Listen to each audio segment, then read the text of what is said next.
mbokku internet soppey ak téléspectateurs yi taamu la TMS TV ñu ngi leen di nuyu di jiital nuyoo bi le PDG Aladji Thierno Moule Sow dalati leen ak jàmm ci seen émission invité de la rédaction comme ni ngeen ko gisee jamono ji dañu nekk di càmbar li nga xamante ne moo fi nekk di actualité politique bi ñu nekk ci campagne bi ñu nar a waxtaanee campagne bi ci biir loolu duñ ci wét ndax dañ ciy ànd ak ki nga xamante ne ni mooy monsieur Boubacar Cissé mu nekk adjoint au maire fii ci Parcelles Assainies waaye itam mu nekk président mouvement force pour la jeunesse nekk aussi membre ci Yewwi Askan bi monsieur Boubacar Cissé ñu ngi lay nuyu.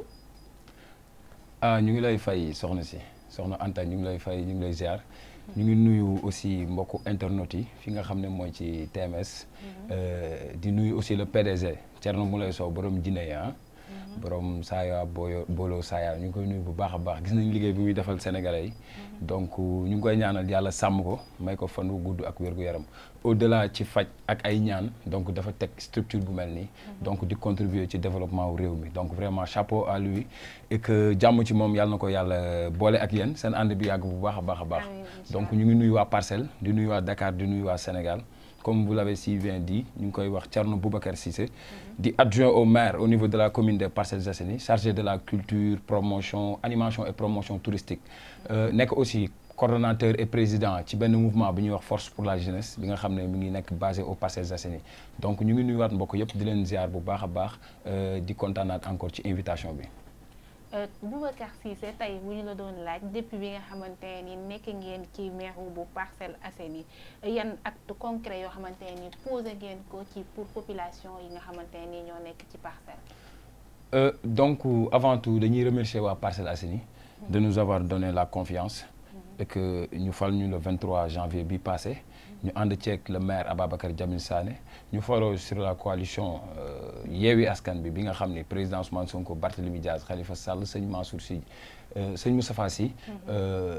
Déthié Fall ak ñeneen ñu ngi ci coalition bi nekk ñi nga xam ne ñoo ko ŋànk nekk au niveau de la conférence des leaders donc dañuy remercier waa Parcelles bu baax a baax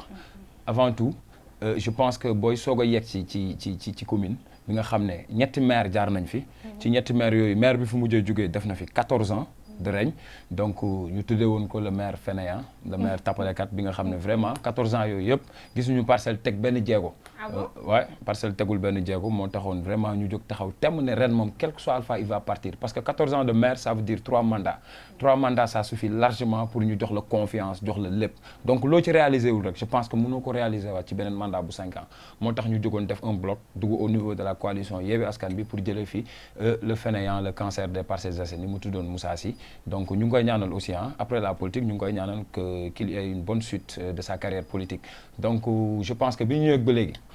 xam nga tey booy ñëw ci commune wala nga ñëw ci boutique bu ñu la joxee boutique bu bees sax ce que tu vas faire da ngay def inventaire d'abord def état des lieux xool li ñu la jox quelles sont les faisabilités ak quelles sont yi nga xam ne mënta nekk tes forces et tes faiblesses ak lan nga fi fekk donc je pense que bi ñu ñëwee janvier on a eu d'énormes problèmes au niveau de la commune des Parcelles Assainies surtout ci mairie bi parce que dañu ñëw ci mairie boo xamante ne amul internet bi ñu ñëwee le maire fainéant lu tax ñu tuddee ko maire fainéant bi ñu ñëwee aussi aux affaires si la nga xam ne le gars était un fainéant il n'était pas trop engagé pour le développement de la commune des Parcelles Assainies parce que une mairie boo xamante ne amul internet non loolu boo ko waxee nit du ko gëm soo ko waxee nit nii ci mbedd bi du ko gëm boo demee ci building ci kii bi annexe bi mi nga xam ne mooy building communal bi fi nga xam ne administration mairie bi fa la nekk amul internet amul ordinateur bu baax amuñu sax ay table yu baax bu ñuy liggéey sax wala ñuy def ay vidéoconférence seen téléphone la ñuy partager ci machine yi et que affaire bi day yéex c'est très compliqué seen i nekkin baaxul cadre bi ñu nekk baaxul c'était trop difficile ba pare bi ñuy ñëw le gars qui l'a fait ce qu'il a fait mooy Moussa dafa jël lépp li nga xam ne mooy matériel et mobilier de bureau fekk ñu fa dara mais loolu de événement mars yi moo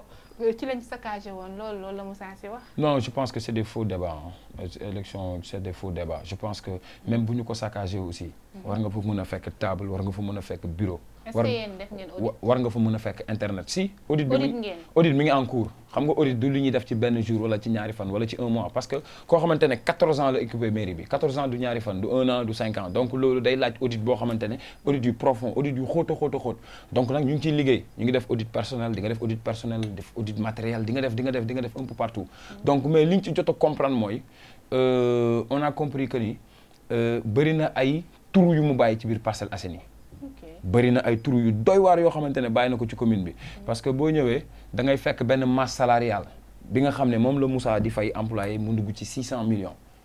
600 millions de masse salariale ci commune des Parcelles Assainies c'est très compliqué loolu il faut budget boo xamante ne le budget prévisionnel mu ngi ci 2 milliards mais le budget réel des Parcelles Assainies ça fait même pas 1 milliard ça fait 900 millions donc boo fayee 600 millions dara du ci des 400 millions mënoo ci def ay investissement moo tax bi mu fi nekkee ba léegi mënul def ay investissement donc nag ñun ñu ngi ci liggéey on va essayer ñu ngi def ci audit bi surtout personnel bi ñu ngi koy xool maire a ngi saytu ak équipe municipale bi ak ñi nga xam ne ay kàngam lañu ñu ngi xool qu'est-ce qu'on va faire parce que 600 millions yooyu li ñu ci jot a comprendre mooy dafa amoon ay salaire fictif yooyu yëpp dañ leen di fay te liggéeyuñu dara dañuy fayeeku te di seen kër di nelaw dañuy fayeku duñu ñëw ci mairie bi c'est des agents c'est des agents yoo xamante ne bon ils ne sont pas actifs dañuy am seen salaire et puis ñu ngi ci leneen ñu ngi ci temps bi di politique di nekk ci leneen nekk ci réseaux sociaux rek di wax et que bu ñu la jëlee pour commune bi bon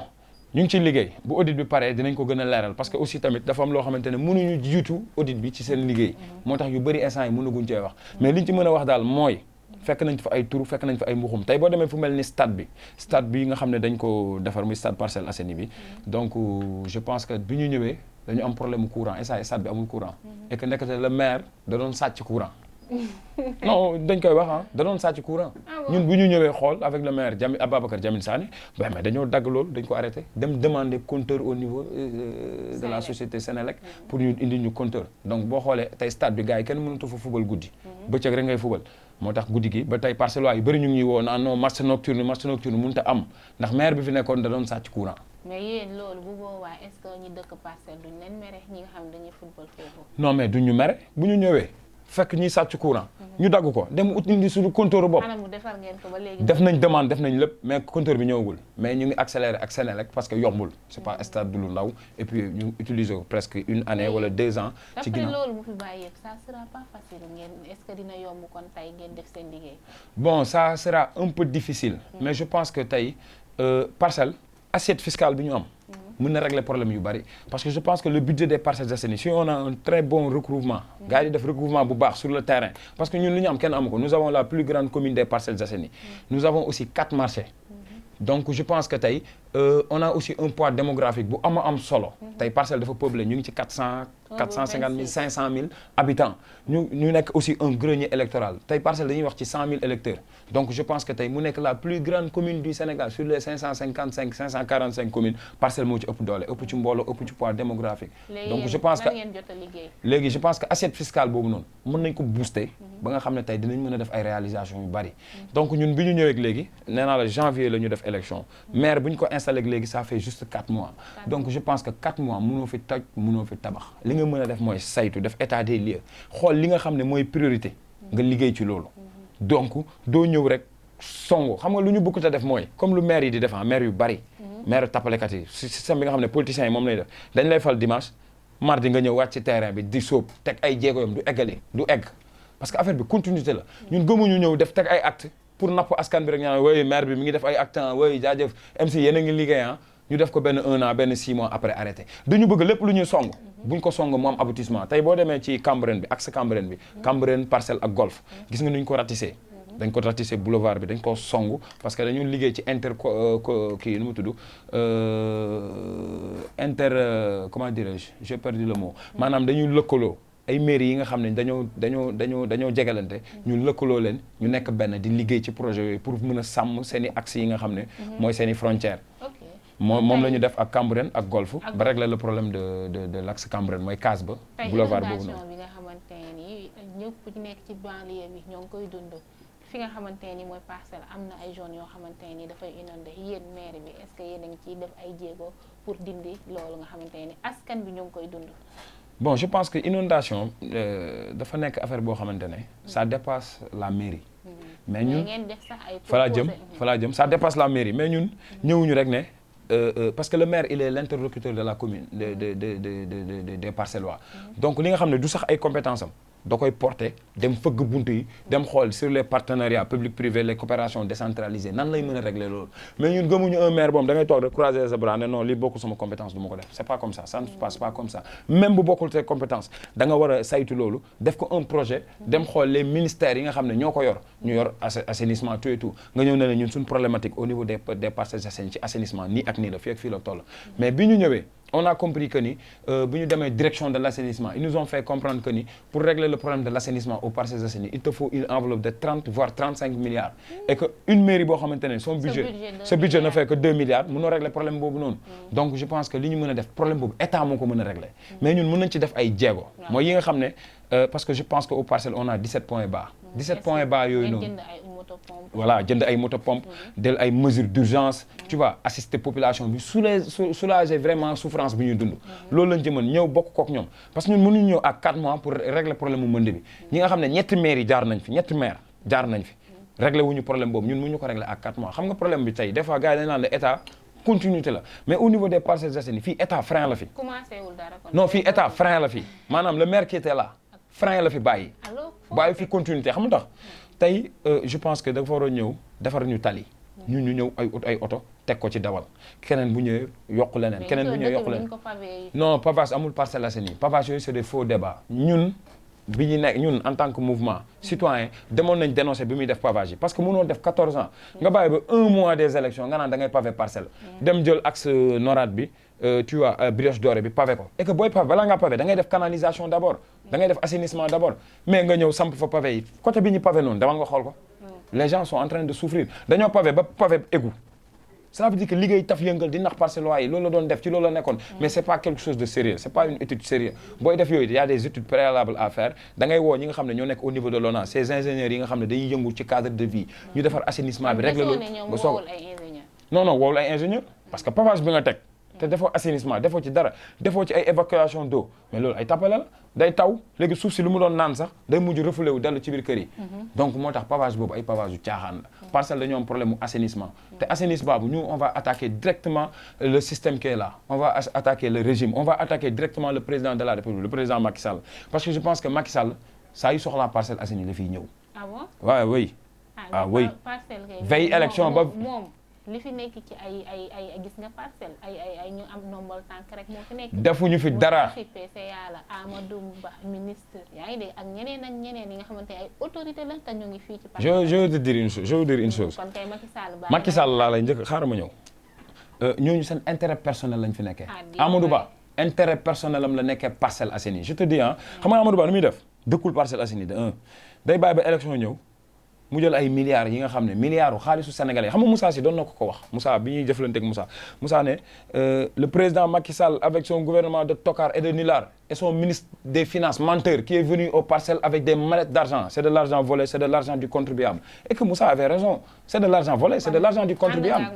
non ci kaddu yi mu leen wax noonu di ko taxer le président de la République avec son gouvernement de tocard et ses ministres et son ministre de finances menteur Moussa Sy ko wax moom moo ko wax moo ko taxé Amadou Ba Amadou Ba ce qu'il vient faire mooy lan day ñëw Parcelles Assainies 2017 élection législative li muy dund nii moom la dundoon dafa ñëw Parcelles indi ses mallettes d'argent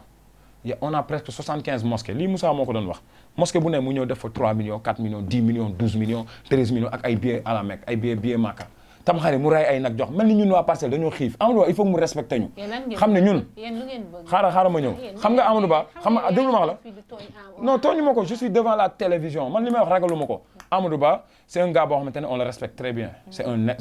un intellectuel de haute facture cadre la dans son état cadre la ci réew mi kilifa la loolu kenn waxatu ko mais il a failli à sa mission envers les Parcellois Amadou Ba mënul ñëw Parcelles saa yu ñëwee Parcelles Assainies ne Macky Sall moo ko yónni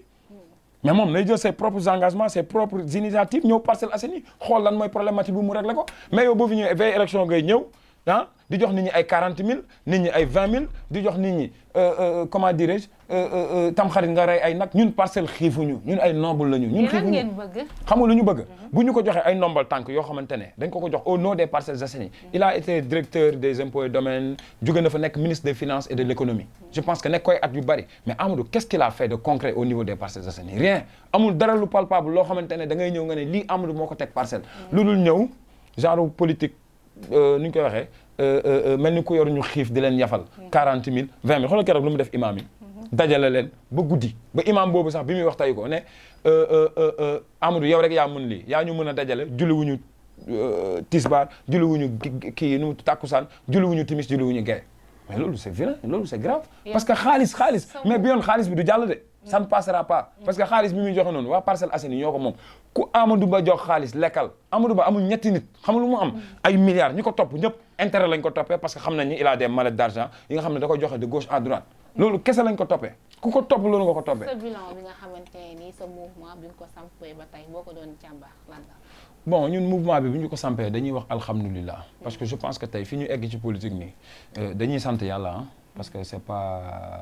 destiné à n'importe qui ñun je pense que suñu mouvement ñu ngi ko créé après les élections de 2019 période bi Moussa Sy transhumé dem ci Macky Sall parce que ñun dañu nekkoon ay jeunes yoo xamante ne on croyait à la vision du maire Moussa bi fi nekkee ñun bi ci gis arñi bi muy taxawu Parcelles ñu ne voilà c'est un guerrier mais bu ñu ko gisee mu transhumé pour ses intérêts personnels Macky Sall jox ko poste PCA mu dem waxaale mairie bi ak poste PCA waxaale ko ak ay milliards pour ses intérêts personnels après on a dit que non ñun attends ce qu'on va faire mooy gars yi dañu yëpp waa Parcelles Assainies depuis PS ba Macky Sall li ñuy ñëw mooy day naan non Parcelles Assainies c'est un grenier électoral qui gagne Parcelles gagne Dakar patati patata PS ñëw na ba dem Parcelles mënul am hôpital bu baax Abdoulaye Wade ñëw na ba dem Parcelles mënul am hôpital bu baax Macky Sall ñëw na ba 16 mois ko dese ci réew mi Parcelles mënul am hôpital bu baax parce que ça veut dire que les populations parcelloises étaient trop naïves dañoo naïf woon ba mu ëpp. dañuy kon yéen gis ngeen ne di ngeen fi def hôpital bu baax. non ñun ci projet boobu lañ nekk ah boo xoolee d'ailleurs boo demee ci archive wala nga dem ci page mairie bi di nga ko gis avec la mairie de Dakar par l'aide du maire de Dakar le grand maire monsieur Barthélémy Dias je pense que am na loo xamante ne waxoon nañu ko ci campagne yi su ma faloo dinaa taxaw ci Parcelles Assainies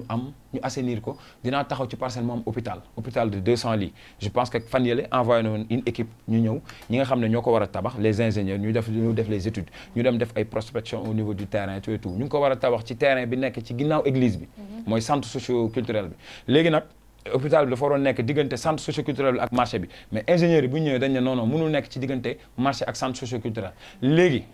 lu ñu prévoir def mooy ci centre socio-culturel bi dañ koy éliminer centre socio-culturel dañ koy éliminer léegi hôpital bi ci kaw tali bi lay nekk ci église bi noonu jëm ci ginnaaw marché bi ginnaaw léegi centre socio-culturel bi dañ koy génne transposer ko yóbbu ko ci côté mairie bi na le comprendre nga loolu la ñu bëgg ça sera un hôpital de 200 lits boo xamante ne dina mën a couvrir waxuma la Parcelles Assainies mais dina mën a couvrir axe bi nekk nii yëpp nit ñi dina ci mën a fajoo. yéen seen coalition Yewwi Askan Wi est-ce que bu élection législative bi jàllee dina continuer parce que da ngeen nekk ci benn coalition boo xamante ne ku nekk bëgg na nekk président te teg ci dañuy gis ne yéen ku ñu investir ñu ci bëri dañuy fipp wane est-ce que tamit li ngeen di woote ne askan bi moo leen tax a jóg réellement d'après loolu am na. Donc je pense que c'est une très très très belle question ah nit ñi dañ koy poser surtout ñi nga xam ne ñu ngi ci mouvance bi dañ naan non coalition bi mouvance bi ëpp problème fuuf Benno Bokk Yaakaar bi nga dégg ñoo ëpp problème fuuf ñu ngi lekkante suba ak ngoon ça je te le dis. léegi nag xaaral ma ñëw gis nga ma wax la benn affaire soxna si. coalition bi dañ ko tëgg ci ay base yu leer. dafa am lu ñuy wax la charte de la coalition. charte coalition bi dafa ne dañuy ànd ci élection locale yi mairie yi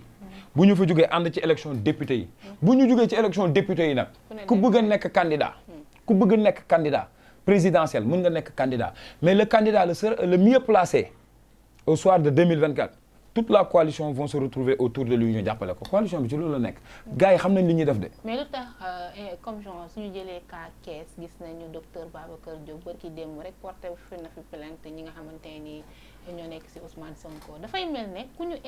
kii nu mu tudd sëñ Moustapha Sy Djamil génn na ci coalition bi dafa mel ne yéen ku ñu investirul ci député yi rek nga génn wane sa bopp est-ce que kon bu présidentiel jotee jàppale boobu dina mën a am aussi. waaw mais je vous dire une chose gis nga ay kuy yu daje ci benn gétt day am ay frottement loolu c'est normal et que dama lay wax benn affaire politique du diine politique du diine ba pare c'est pas quelque chose de rationnel du 1 plus 1 égale 2 politique des fois nga def 1 plus 1 mu génneel la 4 du lu rationnel du lu exact te ma wax la benn affaire par force chaque investiture frustration day am ndax koo teg am na keneen ku ko gënoon a mérité comprendre nga comme askan bi waaw xaaral ma ñëw mënoo teg ñëpp da ngay tànn rek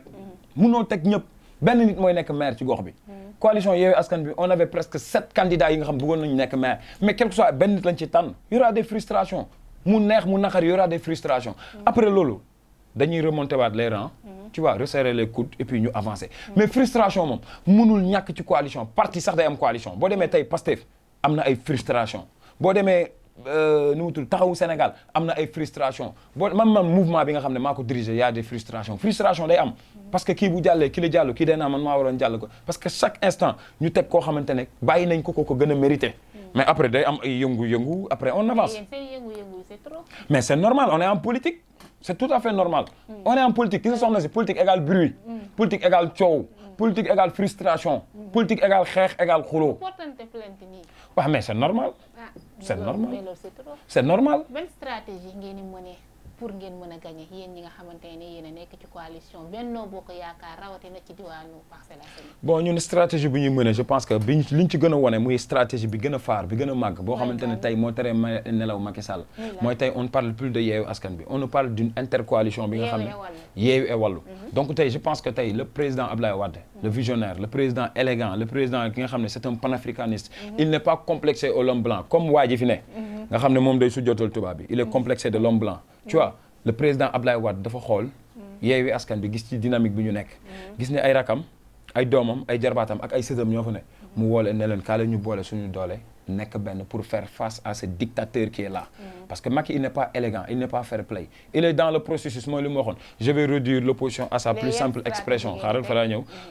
processus bi mu nekkoon je vais réduire l'opposition à sa plus simple expression mu def ko ak Karim Wade tëj ko ci kaso bi génne ko ci dëkk bi jaay ko doole jël parti démocratique sénégalais tas ko parti socialiste mu tas ko jël AFP Moustapha Niasse tas ko 2014 ñu dem élection ak Khalifa Sall yéen ko ba ci kaw dóor ko ci suuf mu yónni ay experts gars yi dafa koy étude sur le terrain ñooñu xamal ko ni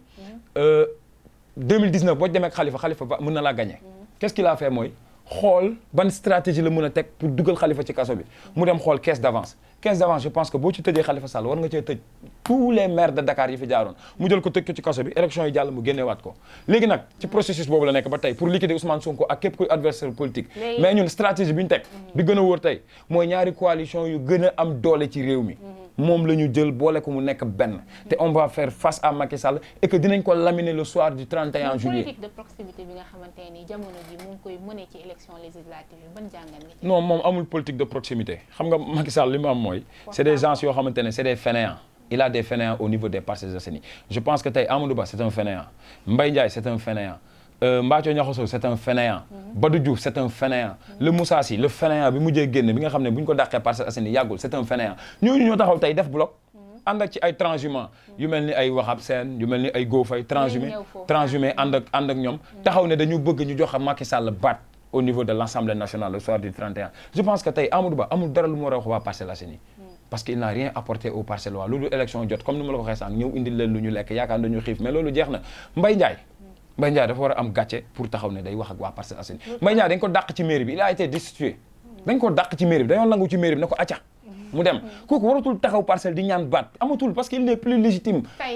Badou Diouf il a eu 2 mandats de député waa Parcelles Assainies xamuñu sax am na député bu tudd Badou Diouf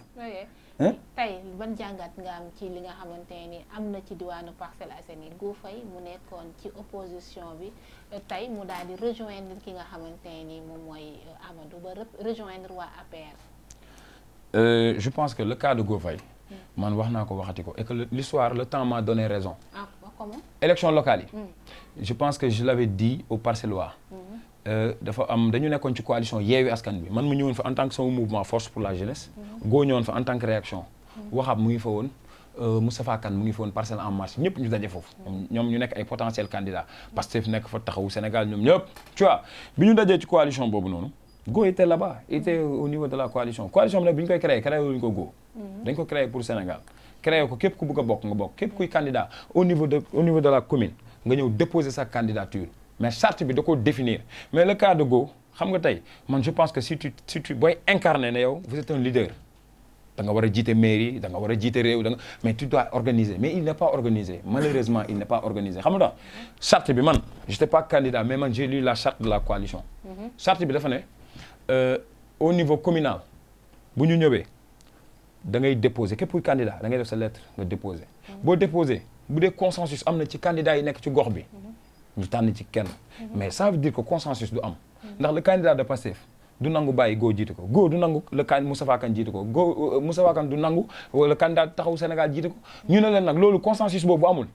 dañuy yéegal affaire bi au niveau de la conférence des leaders. Au niveau de la conférence des leaders ñoom ñooy décider xool kan mooy nekk le candidat. comprends nga li ma la wax. léegi nag bu ñu décider ñu ne Jamil de Pastef mooy nekk le candidat mu indi ay frustration après Go il a quitté il a le droit de quitter Go waroon xaar bu dee moom nee na c'est le leader naturel des Parcelles Assainies moom moo waroon nekk moom il est né pour être maire moom moo waroon nekk élection yi moo waroon nekk maire bi comme ni ko booyee mi di waxee yaa fi mën yaa fi ne bu Moussa Sy jógee yaay toog doo moroomu gars yi li nga def ci kii kërëng kërëng tu vois mu doxee loolu noonu mais je pense que dafa waroon gëm boppam gëm waa Parcelles Assainies sans Yewwi man si j'étais à sa place avec Yewwi ou sans Yewwi damay dëggal sama bopp comprendre nga. kon gis nga daal wutoon rejoindre le parti au pouvoir. non avant muy rejoindre parti au pouvoir Go à élection locale yi. kan moo ko doon financé kan moo ko doon jàppale. Amadou Ba moo ko doon jàppale. Go xaaral rek ma ñëw xaaral déglu ma ñëw ci télé laay wax. Go Amadou Ba moo ko doon dimbali. déglul ma wax la ñun xam nañ bu baax li ñuy wax. ñun duñu ay dof Go Moustapha Kane moo jiite horizon 2035 bu nga xam ne Mame Mbaye Niang bi nga xam ne moom lañ dénkoon Prodac mu sàcc suñuy xaalis ce triant là ce fainéant là. yow foo teg ne waaw xaaral rek ma ñëw waaye mais ay gars yi ñoo ko def dafa am ay kii yu fi nekk lu mel ne ay OFNAC mais ñoo def seen rapport yóbbu ko ci table président de la République ne ko nañ ko poursuivre nañ def audit au niveau de kii de l'OFNAC Macky Sall moo jël loxoom teg ci dossier bi waaw il a été épinglé par l'OFNAC fi ñu ko fi mu nekkoon au niveau de l'OFNAC kii au niveau de Prodac comprends nga li ma la wax kooku ñëw créé horizon 2035 bi mu ko créé Moustapha Kane mu ngi foon Mbaye Niang mu ngi foon Go Faye mu ngi foon je crois benn waa ji ñuy wax Pape Fall bu RMS mi ngi woon foofu noonu léegi ñoom dañu doon discuter kan moo koy jiite Go dafa ne mooy jiite coalition boobu moo koy jiite mu nekk la mu ñëw ci coalition bu ko jiitewul il quitte mujj koo jiite mu quitté foofu demoon na di waxaale daa juboowul donc depuis local yi mu ngi jëflanteeg parti au pouvoir na bàyyi tappale bi mu bàyyi victimisation bi ñu waxee mu naan Yewwi ñoo may xeex mais ban Yewwi man tey Yewwi laa bokk mais Yewwi tey su ma demee bokkuma ak ñoom gis-gis mais je quitte la coalition Yewwi ma jël sama yoon réew mi kenn moomu ko fii sénégalais les sénégalais sont là pour tout le monde mais waroo victimiser wu ne Yewwi ñoo ma doon xeex moo tax ma def lii loolu c'est pas une raison ça veut dire que c'est pas un politicien qui est fort il est faible parce que bu dee Yewwi ñoo la xeex moo tax nga dem ànd ak Macky Sall non loolu du raison loolu ay waxi caaxaan la ay waxi tappale la li ñu leen di jiiñ ne da ngeen di violenté waaw Yewwi dañoo am seen violence bi c'est trop tey ñu gis Kaolack jàmmaarloo am diggante waa Yewwi Askan bi ak le parti au pouvoir Guédiawaye tamit loolu amoon na est-ce que tamit jotul Yewwi xaw a xoolaat si boppam ci côté boobu. je pense que ki gën a violent ci réew mi waxul leen ko mooy Macky Sall. mais attends mais yéen. waaw xaar ma ñëw rek da nga ne Yewwi dañu violent. te je pense que booy wax violent Yewwi rek nit ñi dañuy s'adresse à Ousmane Sonko. c'est un gars qui est violent c'est un gars boo xamante ne rapport de force lay wax gis nga ki ñu amal affaire nii muy président Macky Sall mii billahi wallahi il n'est pas fair play il n'est pas élégant ba pare bu la jekkoo da lay rey suul la il l'a fait avec Karim Wade il l'a fait avec Khalifa Sall s'il était élégant fexe na ba éliminer Khalifa Sall bokkul ci élection présidentielle 2019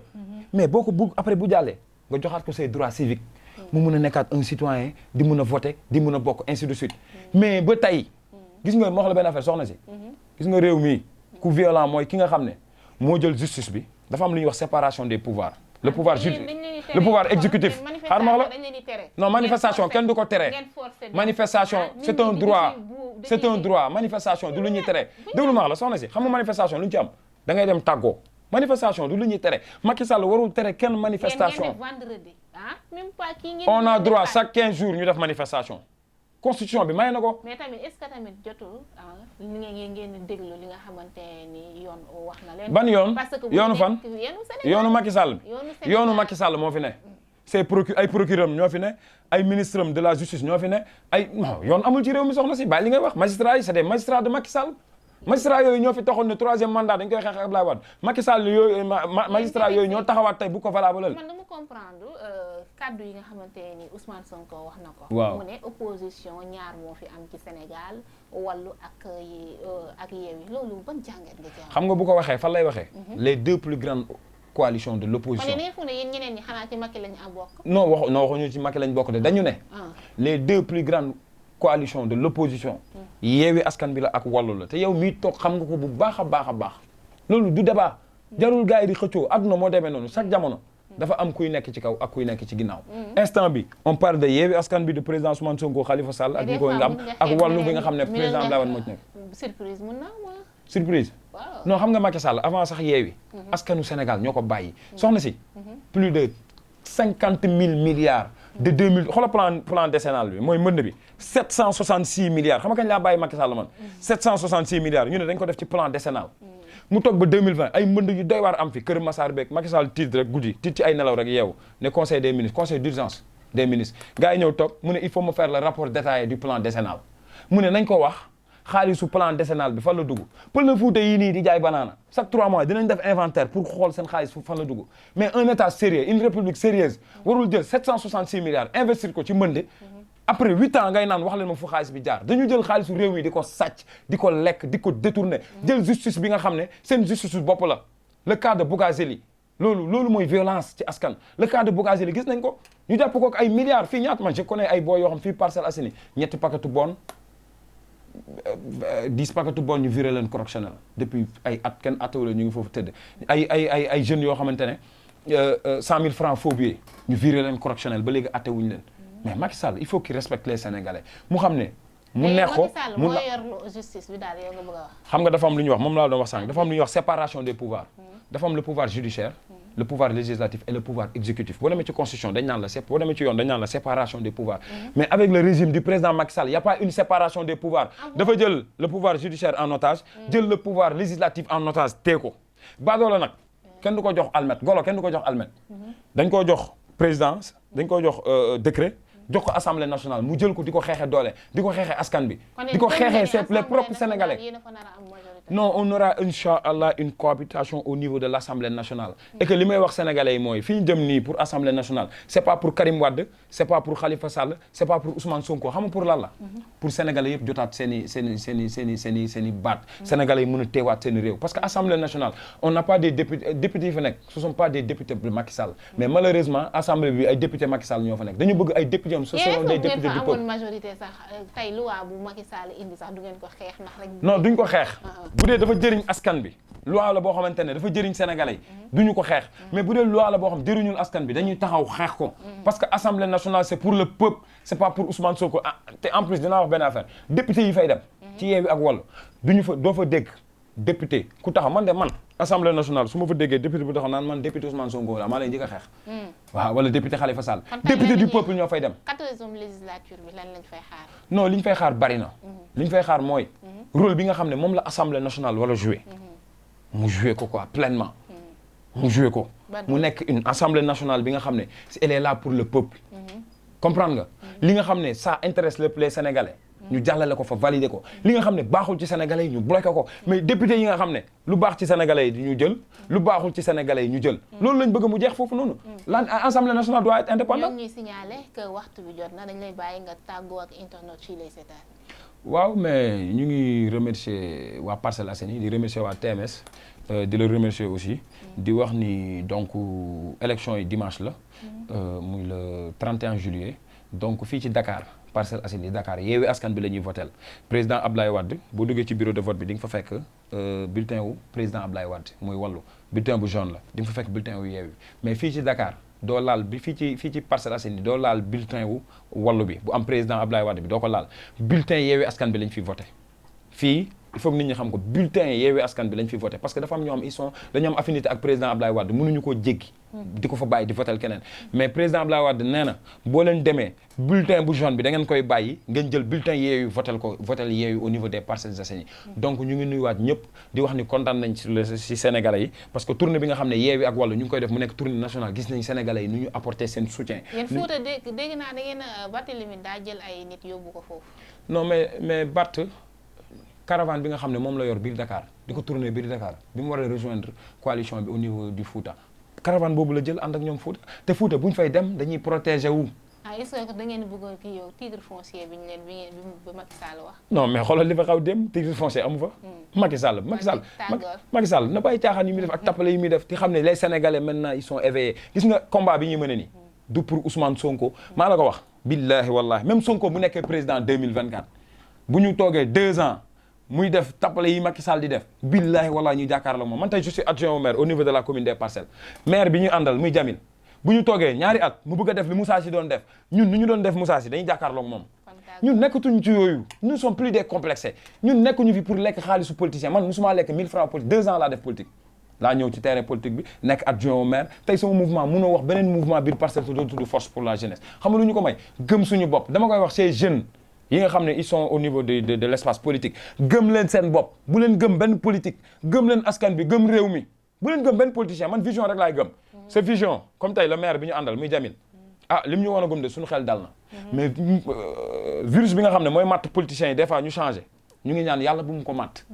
ñu ngi koy ñaan yàlla bu ko virus boobu matt parce que ñun lu ñu gëm mooy parcelle lu ñu gëm mooy ku gëm parcelle ku am une vision pour parcelle mën a développer donc mu ngi ci tànk yi di ci dox il est discipliné ku jub la ku sell la donc pour le moment ki ñu gisagum nii suñu xel dal na ci moom incha allah. jërë ngeen jëf mbokku internet ak soppe yi nga xamante ni yéen ñu taamu duñu seetaan ci télé bu mag bi di la TMS TV waaye itam di jaajëfal monsieur le maire Boubacar Cissé ci acceptation bi mu ñu accepteel suñu invité ñu leen di jox ci suñu invitation ñu leen di jox dig daje ba beneen yoon ak yeneen i invité.